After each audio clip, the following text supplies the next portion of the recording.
Hey VC, how's it going? Today I want to jump onto another contest, and this is one for my good friend George Allen over at George Allen LPs and Cassettes. He is celebrating 300 subs. Congratulations, George. I know you're going to be at 500 probably by the end of this contest, actually. But George is such a great guy. I enjoy his channel thoroughly, and you will too. Make sure that you go over and give George a sub. Now, George has a reputation of being a jazz guy. He knows so much about jazz, probably knows more about jazz than most people in the vinyl community, but that's not where his tastes stop. He also enjoys classic rock. He's a huge Procol Harum fan. He likes harder rock. In fact, you're probably going to be surprised at all of the different styles of music that not only are in George's collection, but that he's knowledgeable about. And George is just a fantastic human being. I've enjoyed watching George's videos over the years. But without further ado, I want to get into the nuts and bolts of George's contest, which is he wants us to show 3 albums from 3 different genres, those genres being number 1, jazz, number 2, blues, and number 3, R&B or soul. So for my jazz record, one of my favorite jazz musicians has always been Thelonious Monk, and this is his album Brilliant Corners. I have a couple of Thelonious Monk albums, but I find I enjoy this one the most. This has Bemsha Swing on it, which is one of my favorite Thelonious Monk tracks. But Thelonious Monk was definitely an interesting jazz icon. He didn't so much play the piano as he would beat the hell out of it. And I don't mean that in a non-musical sense, but the way that he played it, he would play with his fingers very splayed and almost use the piano as a percussive instrument. And I'm not fooling around. I'm not trying to be funny here. That's actually how he played. And he's one of the most interesting jazz pianists you will probably ever hear because he uses a lot of dissonance. There's a lot of melody, but also counter melody, and he's just interesting the way that he composes a lot of his music, and much of his music actually became standards that other jazz musicians would cover. So he's a great songwriter as well. Definitely, if you are a jazz fan and you haven't yet checked out Thelonious Monk, I'd be very surprised, but absolutely a gifted musician. He was also a kind of an interesting personality as well. Right in the middle of his performances, it said he would get up while other musicians were playing and just kind of dance around the piano. But he was a fun-loving guy. He loved his music. He loved to have a good time. And he is a brilliant mind. But this album for me is the best of Thelonious Monk, but there's other great records by him too. If you happen to see these out in the wild and you want to give it a listen, you won't be disappointed picking it up.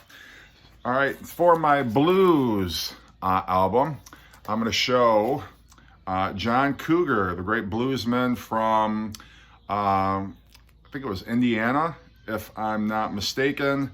Most people know him for his songs that happen to be on this album, Jack and Diane, and also Hurt So Good. But you got some great blues classics on here as well. You've got Mannish Boy, you've got Crossroads Blues on here. Just some fantastic tracks on here. He covers a couple of Robert Johnson tunes as well. But great bluesman from the Midwest.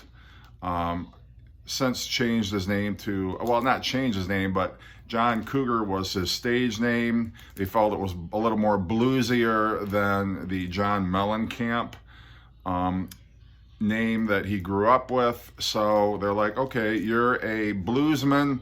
You should have a name like John Cougar, which I guess, you know, kind of makes sense. But then he part of his career, he was like, no, you guys are not going to manipulate me anymore. I'm going to be who I am. I'm going to be Johnny Mellencamp. And in fact, he went through, I think it was John Cougar Mellencamp for a while, then Johnny C. Mellencamp, then John Coog Mellencamp, then Jay Mellencamp, and then finally, or I think Johnny Mellencamp, Cougar Mellencamp, JMC at one point, and then I think he finally settled on just plain John Mellencamp, which was the Christian name that he grew up with. But all of that aside, this definitely, if you like George Thorogood, as a matter of fact, Stevie Ray Vaughan, classic Jimi Hendrix, you will love this album and most of John Cougar or John Mellencamp's catalog as well. So that's my blues record, and my soul R&B record is going to be the great Ray Charles, the genius of Ray Charles. Yes, Ray Charles was a genius. This has got Let the Good Times Roll on it, Just for a Thrill, Don't Let the Sun Catch You Crying. This is not so much in the vein of I Got a Woman or What I Say. It's kind of more when he was tackling kind of some American standards, big band kind of music, sort of in the middle part of his career in the 60s. But great album to have. I love this is on one of my favorite Atlantic labels. Check that out. Isn't that cool? Absolutely. Absolutely. So anyway, I mean, what can be said about Ray Charles? Ray Charles, a genius.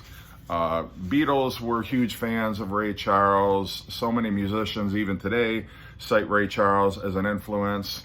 But he was just really the king of soul. And some people consider him actually the person who invented soul and R&B music. He was that influential. But great album to check out. I got this one actually pretty relatively cheap. So anytime I see a Ray Charles album, I am going to pick that up. But anyway, George, congratulations on hitting 300 subs.